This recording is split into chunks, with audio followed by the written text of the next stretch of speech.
السلام علیکم. د کندوز رادیو د سات خبرون ته مو زه صدیق الله لیوال هرکلی وایم. نن شنبه د جوزا 13مه چې د 2024 کال د جون د 20 نیټې سره سمون خوري. په پیل کې هم د مهمو خبرونو سره ټکی. د افغانستان د سوداګرۍ خونې او د اندیجان والي د اقتصادي همکارۍ پر پراختیا خبرې وکړې. د افغانستان او پاکستان ترمنځ د لارو بندښت سوداګرو ته درانه زیانونه اړولي. د خوست په شمال ولسوالۍ کې د سرو زرو کان د استخراج تړون لاسلیک شو. او د امریکا او ایران ټاکل شوې اټومي غونډه په سویس کې لغوه شوه. اوس هم بشپړ خبرونه. د افغانستان د سوداګرۍ خونې او د اندیجان والي د اقتصادي همکارۍ پر پراختیا خبرې وکړې. د افغانستان د سوداګرۍ او پانګونې خونې رئیس سید کریم هاشمي د ازبکستان د اندیجان ولایت له والي سره په کتنه کې د سوداګرۍ او د پراختیا او د خصوصي سکتور د همکارۍ د زیاتوالي په اړه خبرې کړې دي. د افغانستان د سوداګرۍ او پانګونې خونه وايي په دې لیدنه کې د دوه لورو د دوه اړخیزو اقتصادي اړیکو د پیاوړتیا لپاره د سوداګریزو پلاو د سفرونو پر دوام ټینګار کړی دی. همدارنګه د اندیجان د والي له لوري د اقتصادي همکارۍ د پراخېدو او د ګډو فرصتونو د رامنځته کولو لپاره د عملی اقداماتو پر وړاندې هم بحث شوی دی. د دې لیدنې موخه د افغانستان او ازبکستان ترمنځ د سوداګرۍ کچې لوړول او د خصوصي سکتور ترمنځ د همکارۍ د نوو فرصتونو رامنځته کول بلل شوي دي. د افغانستان او پاکستان ترمنځ د لارو بندښت سوداګرو ته درانه زیانونه اړولي.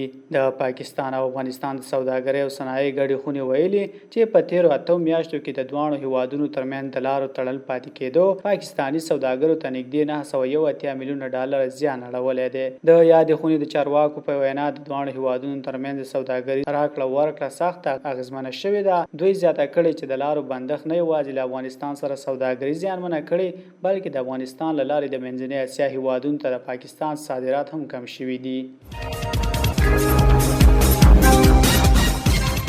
د خوست په شمال ولسوالۍ کې د سرو زرو کان د استخراج تړون لاسلیک شو. د کانونو پټرولیم وزارت وایي چې د خوست ولایت د شمال ولسوالۍ د سورکاڼۍ سیمې د سرو زرو کان د استخراج لپاره له یو خصوصي شرکت سره تړون لاسلیک شوی دی چې له مخې به شاوخوا 802 میلیونه افغانۍ پانګونه وشي. د یاد وزارت په وینا دغه تړون د وزیر ملا هدایت الله بدری او د جاوید خان نیازی د کانونو د استخراج او پروسس شرکت ترمنځ لاسلیک شوی دی. مسؤلین وایي چې یاد شرکت به د پروژې ترڅنګ د سیمو خلکو ته د ټولنیزو خدماتو ژمنې هم عملي کوي. د کانونو پټرولیم وزارت د معلوماتو له مخې په دې کان کې 1.1 برخه 80% ټاکل شوې ده. او وروستی خبر ده د امریکا او ایران ټاکل شوې اټومي غونډه په سویس کې لغوه شوه. د سویس د بهرنیو چارو وزارت ویلي چې د امریکا او ایران ترمنځ هغه غونډه چې ټاکل شوې وه د جمعې په ورځ د بورګن اشتوک په سیمه کې ترسره شي لغوه شوې ده. د راپورونو له مخې دغه پریکړه وروسته له هغې شوې چې سپینې ماڼۍ د امریکا د ولسمشر د مرستیال جي ډي ونس سفر ته د لوجستیکي ستونزو له امله لغوه اعلان کړ. ټاکل شوې وه چې دا خبرې اترې د امریکا او ایران ترمنځ د وروستي هوکړلیک پر بنسټ د اټومي مذاکراتو د 80 ورځني بهیر د پیل لپاره ترسره شي. بل خوا ایراني رسنیو راپور ورکړی چې تهران د خبرو اترو د بل پړاو له پیل مخکې د امریکا له لوري د موقتي هوکړې د عملي کېدو د نښو غوښتنه کړې او ویل کېږي چې د همدې غوښتنې له امله یاده غونډه د هوکړې له لاسلیک یوه ورځ وروسته لغوه شوې ده. دا و د دې ساعت خبرونه. تر بیا مو الله مل.